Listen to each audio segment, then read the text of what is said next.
Olá, pessoal! Nossa aula do dia de hoje é para tentarmos entender a vacina da Covid-19, que, se tudo der certo, e dará, estará pronta no final desse ano de 2019 e início do ano de 2020. Primeiro, vamos tentar entender novamente, o que é o Covid-19, o que é o coronavírus, o que é a pandemia. Bom, coronavírus é um vírus presente entre animais. Só que eles têm o condão de infectar seres humanos, o que pode ser pelo contato direto ou ainda quando os seres humanos se alimentam de maneira inapropriada de determinados animais, sobretudo animais da fauna silvestre, e cujos esses animais não tenham sido adequadamente preparados, cozidos, fritos, etc. Bom, coronavírus, então, é um vírus presente no meio natural, no meio silvestre, no meio animal, que tem a capacidade de ser contaminante para o ser humano. Por um outro lado, o chamado Covid-19 é apenas mais um coronavírus. Você se recorda, que lá no início dos anos 2000, nós tivemos, dois outros coronavírus circulando pelo mundo.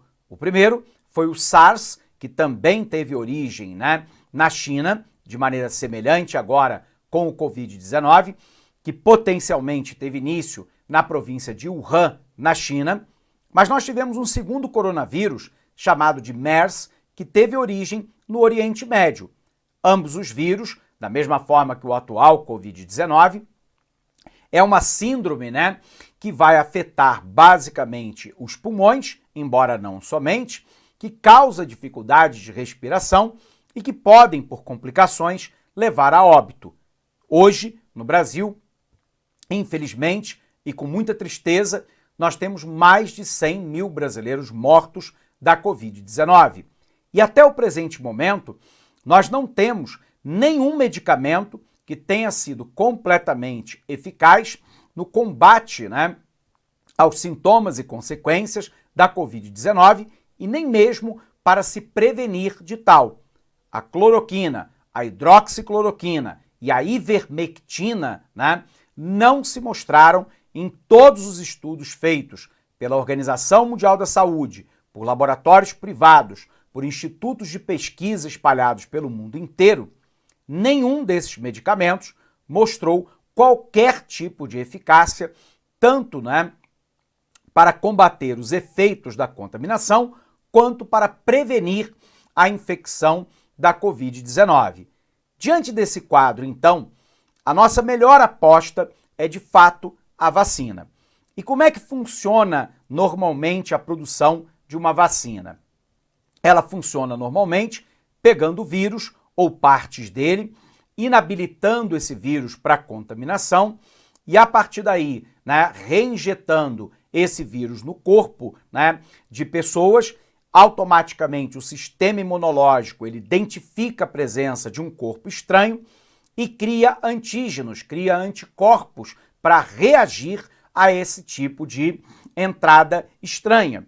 E isso cria, abre aspas, uma memória imunológica no indivíduo e tão logo ele trave contato novamente agora com um vírus ativo, o sistema imunológico sabe exatamente como identificar e como combater e reage rapidamente para que a infecção não ocorra em larga escala.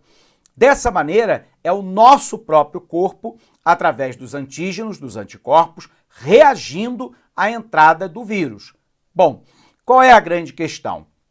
No momento atual, nós temos 3 vacinas com alto potencial de gerar bons frutos. A primeira delas é a de Oxford, na Inglaterra, que já está em fase 3. Essa fase 3 é uma fase que antecede o registro da vacina, da sua eficácia. Nessa fase 3, são inoculados a vacina em milhares de voluntários e são checados lá os seus parâmetros de saúde e de infecção. E, portanto, nós queremos saber se em seres humanos ela funciona ou não funciona, como funciona, qual é a interação medicamentosa que pode ou não ocorrer, quais são os efeitos colaterais, para o organismo humano, se há prejuízo ou não.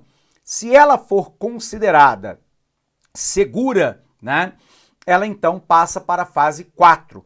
E nessa fase 4, nós temos então a multiplicação dessa vacina e a imunização do conjunto da população e passamos também a uma parte de acompanhamento farmacológico, que é para verificar se nos próximos meses e anos a vacina continua funcionando, se ela dá imunidade, qual é o percentual de imunidade, quais são as condições em que os pacientes que tomaram a vacina têm para o futuro, etc. Por que esse acompanhamento farmacológico, médico-farmacológico, é importante? Porque o vírus ele pode ser mutagênico, ele pode alterar-se, né, ao longo do tempo, como acontece, aliás, com o vírus influenza da gripe. Você pode observar que todos os anos nós temos uma nova campanha de vacinação para idosos, para policiais, agentes penitenciários, professores, né, maiores de 60 anos, pessoas portadoras de doenças crônicas, etc. E a pergunta é por quê? Porque automaticamente esse vírus influenza, ele é mutagênico, ele muda de ano para ano. E, portanto, né, os pesquisadores pegam a cepa de vírus do ano anterior e produzem uma nova vacina já permitindo a cobertura para esse vírus que foi modificado. Então a gente não sabe se o vírus da Covid-19 ele terá capacidade mutagênica e, portanto, talvez a vacina tenha que ser alterada ou aprimorada nos próximos anos, como é anualmente a campanha de vacinação contra a gripe e influenza. Nada que preocupe, né, de maneira muito extremada, mas esse acompanhamento farmacológico de fato tem que acontecer. Então a primeira vacina é a de Oxford, na Inglaterra. Nós temos duas outras vacinas, né? Uma chinesa, que está no estágio já bastante avançado, também no estágio 3, e a Rússia anunciou recentemente, né, que ela passou para a fase 4, né, da sua própria vacina e, portanto, seria a vacina que primeiro chegaria ao mercado. Há uma certa desconfiança da comunidade internacional em relação à vacina russa. Isso porque alguns especialistas declaram que as pesquisas foram feitas de maneira muito rápida e que não há ainda comprovação pela comunidade médica internacional se de fato essa vacina funciona ou não. Óbvio que todos nós gostaríamos e muito que essa vacina funcionasse. Não nos importa se a vacina vai ser chinesa, se vai ser inglesa, se vai ser russa ou americana. O que importa é que nós tenhamos capacidade de imunizar a nossa população para que não haja mais perda de vidas humanas tão caras, né, a todos, né, ao longo dessa pandemia. E afinal, professor, o que é uma pandemia? Pandemia não guarda relação, né, com a intensidade da doença ou a sua gravidade. Pandemia diz respeito ao espalhamento geográfico da doença. Bacana? Então vem para cá. Então algumas coisas aqui para a gente lembrar, né? Perdão. A primeira questão para a gente lembrar é o que é um coronavírus. Um coronavírus é um vírus presente entre animais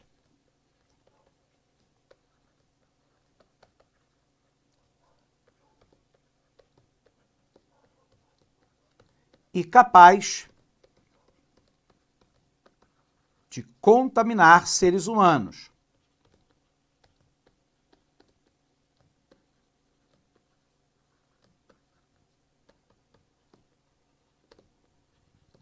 Por um outro lado, nós tivemos a SARS, a MERS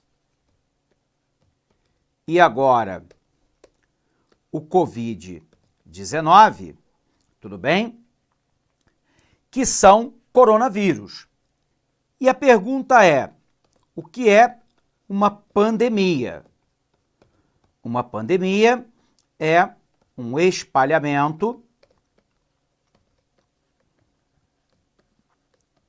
geográfico da doença. nada tem a ver com a gravidade ou a intensidade. Ela tem a ver, né, com a questão do espalhamento geográfico dessa doença. Bom, no momento atual, professor, quais são as vacinas que nós temos em vista, né? Então, no momento atual, em relação à vacina, e há uma corrida mundial para tal, as mais promissoras são as da Inglaterra,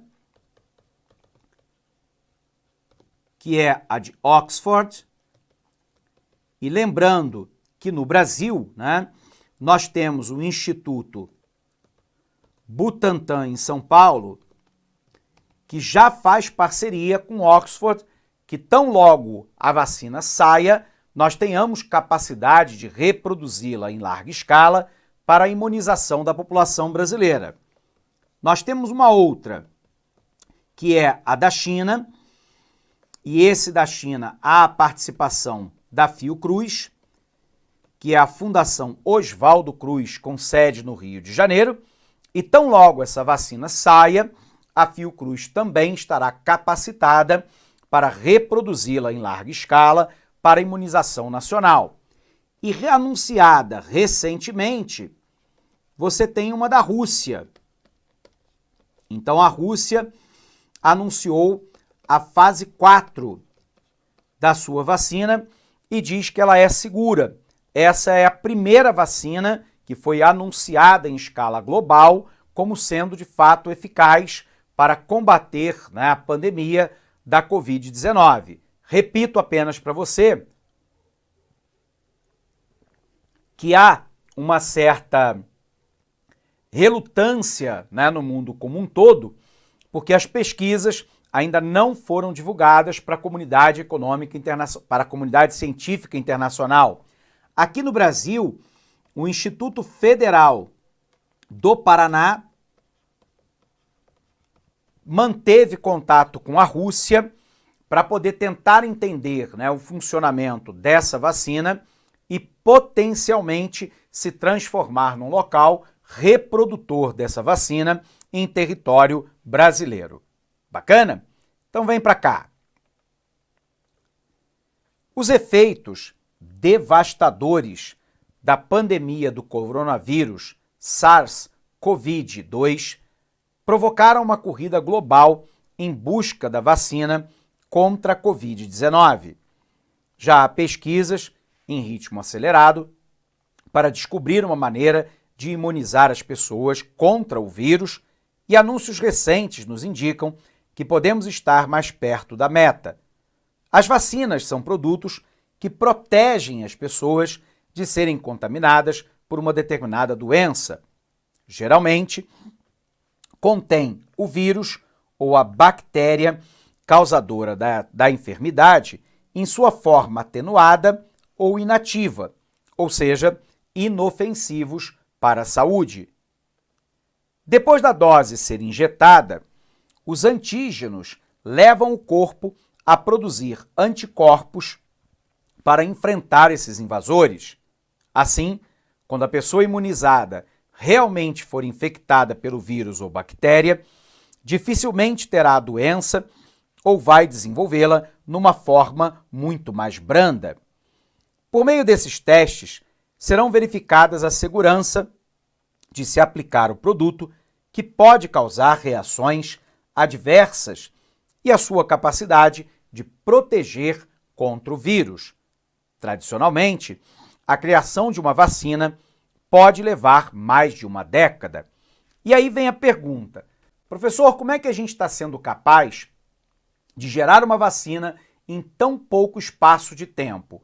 Isso porque toda a comunidade científica internacional está empenhada de forma conjunta na troca de informações e de protocolos de atuação para produzir a vacina da Covid-19. Isso só é possível porque estão sendo injetados bilhões de dólares por governos do mundo inteiro a toda uma comunidade de pesquisadores em escala global, trabalhando e muito, diuturnamente, para tentar achar, né, as falhas de defesa do vírus que possam, então, significar possibilidades né, de criar uma vacina para tal. E, portanto, estudar o vírus, ver como é que ele se multiplica, como é que ele ataca as outras células, quais são as consequências por ele geradas, são fundamentais para que a comunidade científica, repito, de maneira coordenada, em escala planetária e trocando informações, possa chegar à produção desse tipo de vacina. Testes em humanos. Em testes clínicos dos protótipos das vacinas, ou seja, seu uso experimental em seres humanos, dividem-se em 3 fases. Atualmente estamos na fase 3, com 2 vacinas potenciais, a de Oxford, na Inglaterra, e a chinesa. Esta etapa é a mais complexa e consiste em realizar testes em grande escala com milhares de pessoas para confirmar a eficiência e a segurança identificadas anteriormente.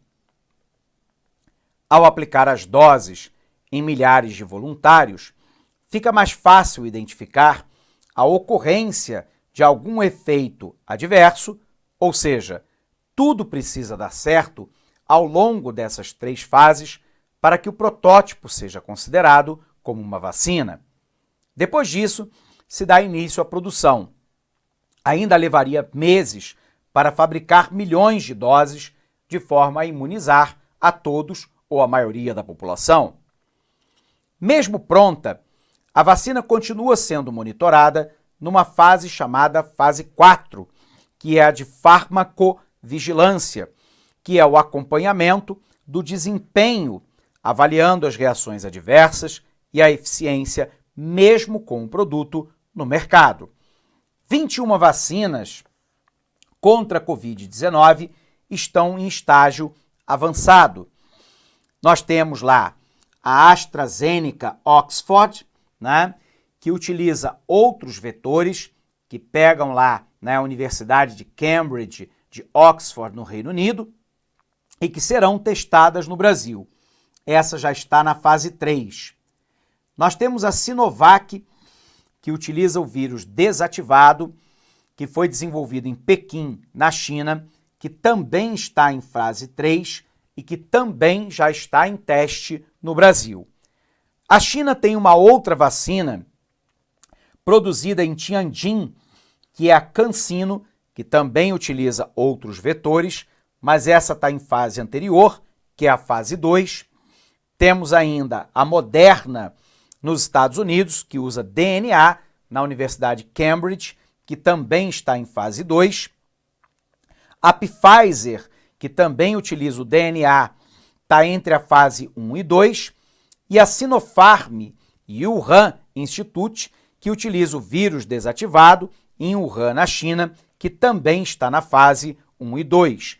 Lembrando que a Rússia anunciou recentemente que a sua vacina chegou na fase 4, né? Então vamos lembrar aqui. A Rússia, né, ela afirma que ela já está na fase 4.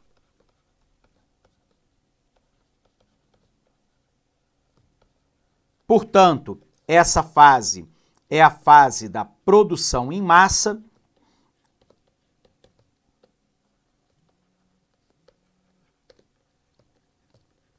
da imunização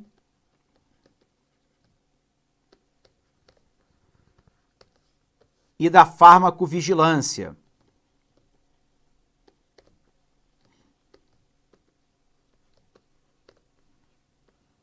E lembrando apenas, né, que em relação a essa vacina da Rússia, ainda há algum tipo, né, de receio da comunidade científica internacional, porque o protocolo russo não foi aberto para a comunidade científica internacional, de fato verificar se todas as etapas foram, né, certificadas de maneira correta, se todos os efeitos colaterais foram testados, se a imunização respondeu de maneira adequada e se não há efeito colateral significativo. E é por isso que a OMS ainda não deu o ok, a OMS ainda não deu o ok para a vacina russa. Tudo bem? Existe toda uma série de protocolos, né, que é adotado pela comunidade científica internacional para evitar que um determinado tipo de vacina chegue ao mercado com graves efeitos colaterais, com baixa ou nenhuma imunidade e que possa ter lá consequências gravosas para a saúde no momento futuro. Então, todo cuidado vem sendo tomado pelas autoridades nacionais e internacionais para evitar que isso ocorra. Ok? Bom, pessoal, com isso, então, a gente termina essa aula por aqui, desejando para você, como sempre, um forte abraço, bons estudos e até o nosso próximo encontro. Até lá! Clique lá.